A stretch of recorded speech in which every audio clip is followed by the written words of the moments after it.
Update on 75 hard, day 19.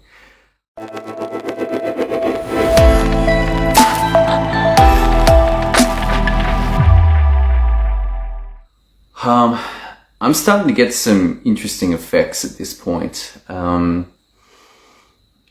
Dizziness, a sense of like general disorientation. It's kind of weird. I don't know whether it's from the scuba diving.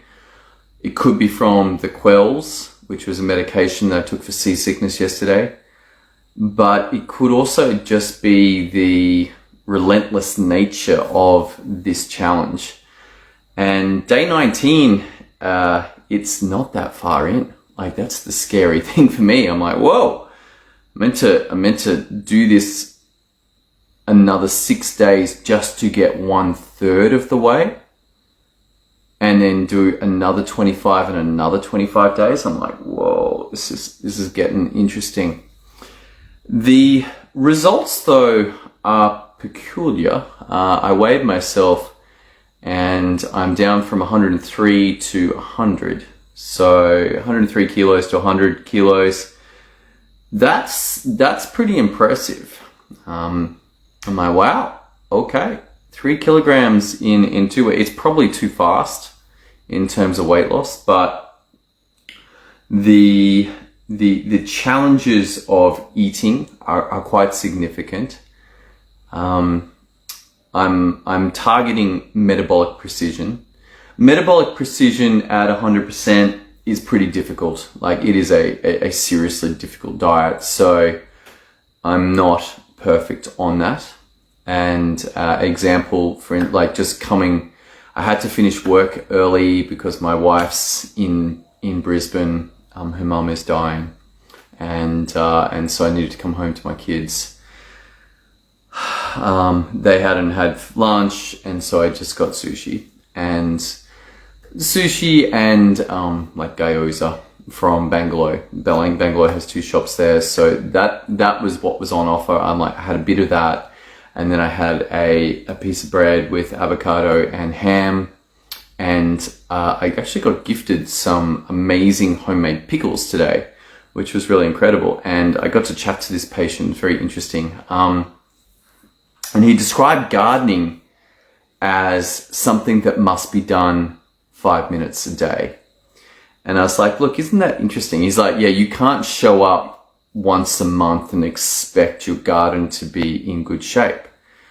And that's an interesting principle that came out of that. It's like, yeah, 5 minutes a day takes the garden exponentially better than whatever all of those 5 minutes are, 30 times 5. So what's that, 30 times 5? Nothing like maths on camera, 150 minutes, so 2.5 hours once a month. The results, interestingly enough, are completely different. One, there is a huge amount of overgrown weeds. You could barely do the work in an hour and a half, or 2.5 hours. You're probably looking at substantially more. You've got overgrown vegetables that their time was where they were ripe got missed. The lettuces have shot up. And there is something about a small amount of work every day. And that's pretty much what 75 hard is, except it's not a small amount of work. It's a reasonable amount of work. 2 45-minute workouts. Now, my second one, I have been walking. And if you're a 75 hard purist, you're like, dude, that's not a workout. I'm like, you know what? My interest in injuring myself is significantly less than getting a 45-minute walk in. Now, will it mean that my results are less than if I had been doing 2 high intensity workouts or 2 weight sessions a day? Hell yeah. But I'm also in this for the long term. I also want to complete this, and it's just really interesting to be getting the nausea and the dizziness coming through.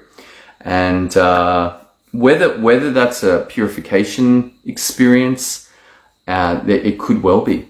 It could be like dropping down layers of fat, and whether there's any toxins that are stored there. That could well be for the large amount of water that is consumed with this. I have been adding salt a reasonable amount of time, and I have also been adding lime and lemon juice a bit of the time.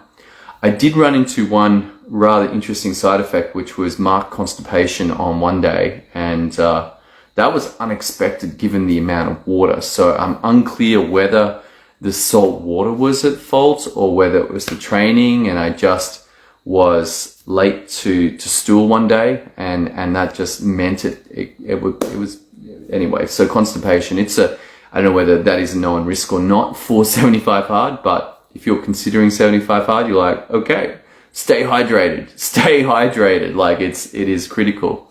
And then look up whether salt water causes constipation or not. The overall challenge is really good. I'm actually enjoying it greatly. The reading is pushing a little far past where I was at previously. So traditionally I would read some kind of book every day, and getting the defined 10 pages, that's really not being a challenge. The water has been fine. I have a 1 liter Nalgene, and just consume that through the day, track that 1, 2, 3, 4. And then definitely one of the critical things is getting the first workout in early in the day, just to open up that gap. Ideally, it is a very interesting experience to be at like today I was at 8:30 and I was like, man, I am tired. What do I do? So I actually did it went a bit more than 15 minutes. It's a 12-minute meditation, but I started that at 8:45, came back to consciousness at 9:07, and then did a 45-minute walk. Now, this is all relatively extreme, given the amount of stuff that's going on in my life, but